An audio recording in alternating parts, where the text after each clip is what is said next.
It's time to spill the tea.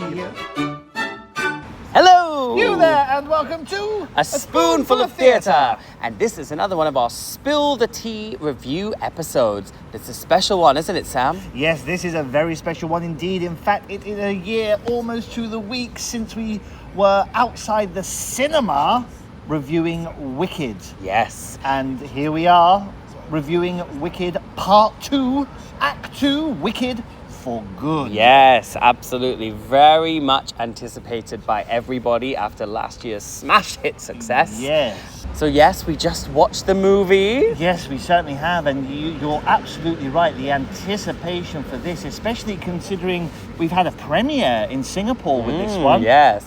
Which was eventful. Yes, it was. But yes, the anticipation has been definitely high for this one. So TJ, let's go straight into it. What are your first thoughts of Wicked for Good? My first thought, Sammy, I have mixed feelings actually. As do I. Wow.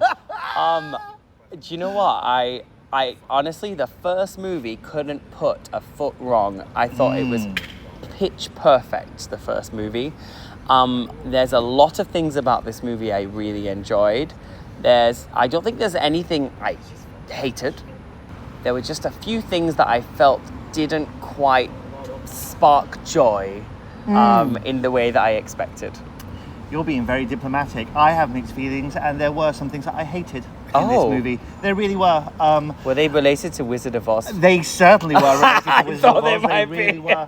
No, I think I'm on the same place as you. There were some real bits that made me bounce in my seat, but there were others where I thought, oh, really? That's your choice there? There was. And, I mean, now, let's be honest here. Act 2 of the musical is not as strong as Act 1. And I think we're suffering the same with the movie here. In my personal opinion, Part 2 is not as strong as Part 1. Don't get me wrong, there are still some bangers of songs in there, but they ultimately disappointed me, I'm sorry to say. Shall we go into that straight away, into songs and music? I just want to jump in on that though. Act 2 of most musicals should never be seen on their own.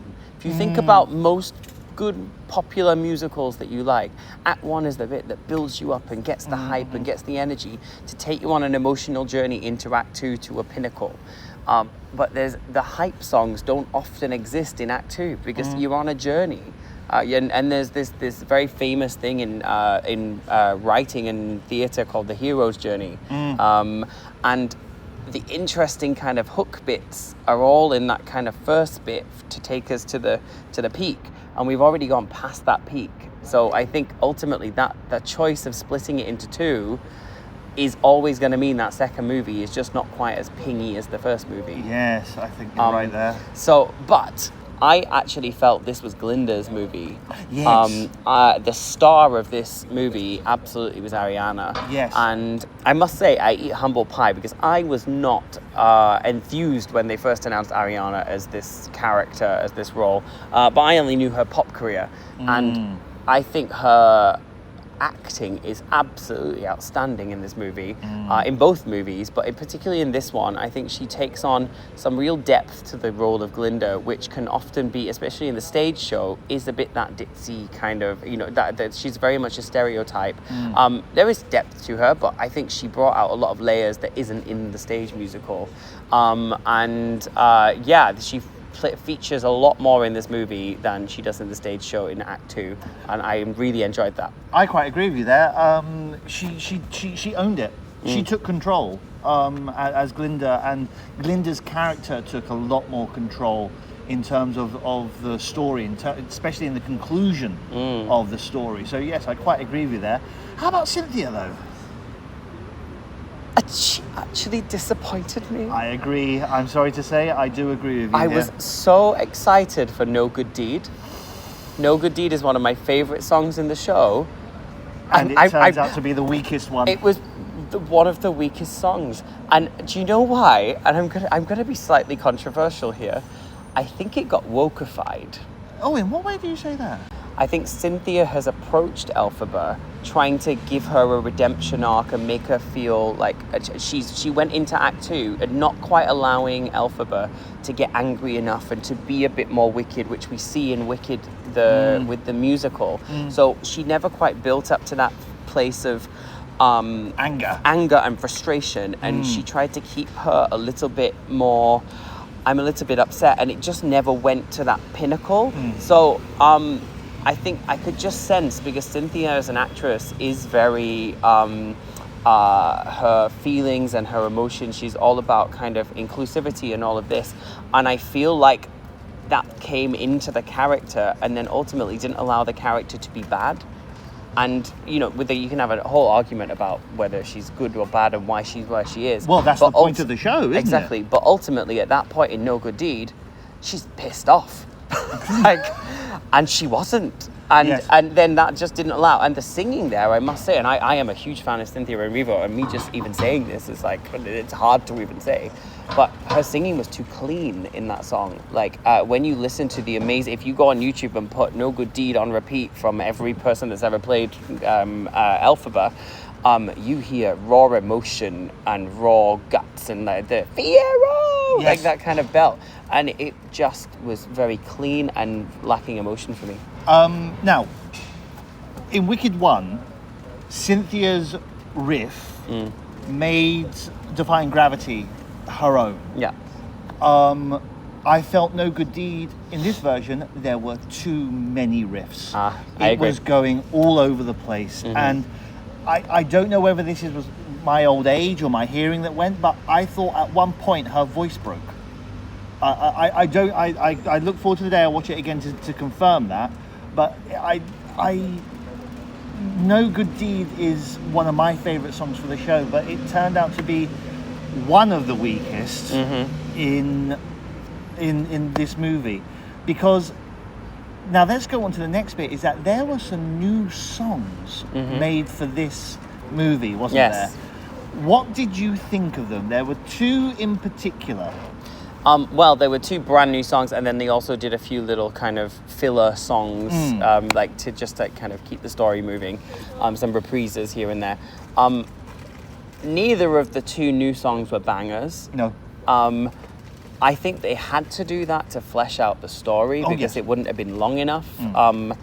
But I don't think they wrote any particular bangers in there. I thought Glinda's was slightly better. I think I would probably listen to Glinda's on its own perhaps afterwards.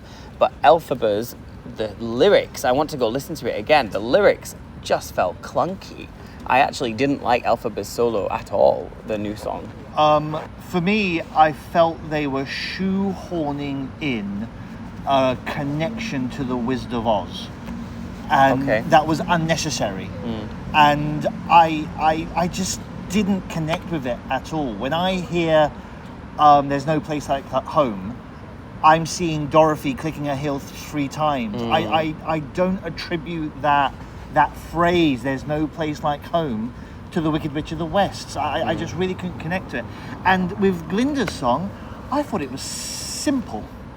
I just thought it was so simple. When you think of all the other songs, No Good Deed, Defying Gravity, when you think of the motifs in those songs, they're very clever. Yeah. They're really clever. I thought these two songs were just simple. Yeah. And didn't really add any value to the characters, really, other than, as you say, to flesh out the movie a little bit more. Absolutely. There are 2 other shout-outs that I think deserve a mention, and that is the wonderful Michelle Yeoh and Jeff Goldblum as well. I think Michelle Yeoh, she played a very supporting role in Wicked 1. In this one, she was the Wicked One. She and Michelle Yeoh does this very, very well. She can play a villain very, very well, and I think she did that beautifully. And although she still is the Pierce Brosnan. Any Mamma Mia fans will know what I mean. But she owns it. She's owned does, it from the but very beginning. There are 1,000 musical theatre singers that could sing that role. But I agree, she's a fantastic actress, so I do forgive her for it. And Jeff Goldblum as well, although I don't know whether it was CGI or de-aging or whatever it was, but it was awful. In the big reveal, Mm-hmm. there was something that was just not right. Mm. But yes, Mm. I will give Jeff Goldblum his due there. I actually thought his song, which I normally skip on the soundtrack, Wonderful, was one of my favorites in this show. I thought that was delivered beautifully, and how they changed it up a little bit, and Ariana got involved, and how they told the story through that. That was actually one of my favorite songs of the show. So I really, really enjoyed that today. now we've talked a lot, both when we watched Wicked the first time round and when we watched this one, about its connections, its links, and how it puts into cinema what's done on Broadway. But I do have a thing that I'm jumping in the air about, and a big gripe Okay. as well. The thing that I'm jumping in the air about is a beautiful, beautiful connection that it made to the original 1939 movie. I won't do any spoilers, but there was a beautiful connection there. I just wish they were consistent with it for the rest of the film. There were some really big missed opportunities where they could have gone back, or little Easter eggs or little connections to the Wizard of Oz that I really, really think would have added a little bit more to that universe, in connecting that universe. And finally, it was something that disappointed me in the first movie, but finally there was something explicit that connected it to the original book. Okay. It was just a name. It was just a name, but if anybody's read the book, you would know what that name is, because it doesn't appear on the stage show, and it doesn't appear in The Wizard of Oz either.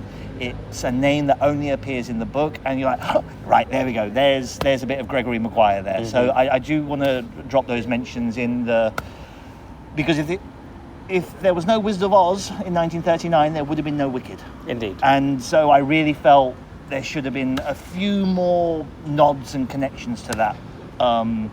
In this one in particular, because Dorothy appears. And I think it's very tricky because you're writing an extra story around a story that was written. Yes. So all of this is a world that it's you're shoehorning a universe around a world that was never written for a universe. So it's like there's definitely some moments where we're like, well, how did Dorothy and Tin Man and Scarecrow get there in that time when this happened to there? That's like not much time at all. So, but like we make believe a little bit, I think, for sure. Well, Sam, it's been a clock tick. It's certainly. Shall we give it a spoonful? Why not? After the count of 3? 1, 2, 3. 3. Right, Wow. there we go. So why is it a 3 for you? Everything we've just said. I Yes. think it did the job. I enjoyed it. If this was the first movie, I don't think I'd have been losing sleep, getting ready and excited for the next one as much as I have been. Maybe if I watched them both together, back to back, it'd be bloody long, but maybe I will feel that journey. But I just think I just wish it was one movie. I wish they'd have put it all into one movie. A 3 for me, as I say, it didn't meet my expectations. There were some choices there that I just didn't connect with. I thought there were some missed opportunities with connections to the wider Ozverse. I'm glad it's been made into a movie. Oh, that was my point. I actually think I'm thrilled it's been made into a movie, Yes. and I'm thrilled how many people have been brought into musical theatre and potentially started to like musicals because of Wicked. I think this is the Grease of the day. It's the Hairspray of the day. It's all these movies that kind of really pique people's interest throughout the decades. Wicked is this generation's Grease, or Yes. etc., or Sound of Music, or all these musicals that get people in. Yes. So I'm so glad it's been done, and I think what I love actually, one is the cinematography of it. I think John M. Chu has really done a good job of building that world. I wish it hadn't been stretched into 2, but I think overall it's been beautifully done, and there's been a lot of care taken over it. Yes, I agree with you there. Right, my tea's gone cold, love. Shall we leave it there? Let's. So it's cheerio from us. We'll be back soon. And a ta-ra from me. And to anybody performing around the world in the stage show of Wicked. And to all of you super fans watching Wicked Part 2, break a leg.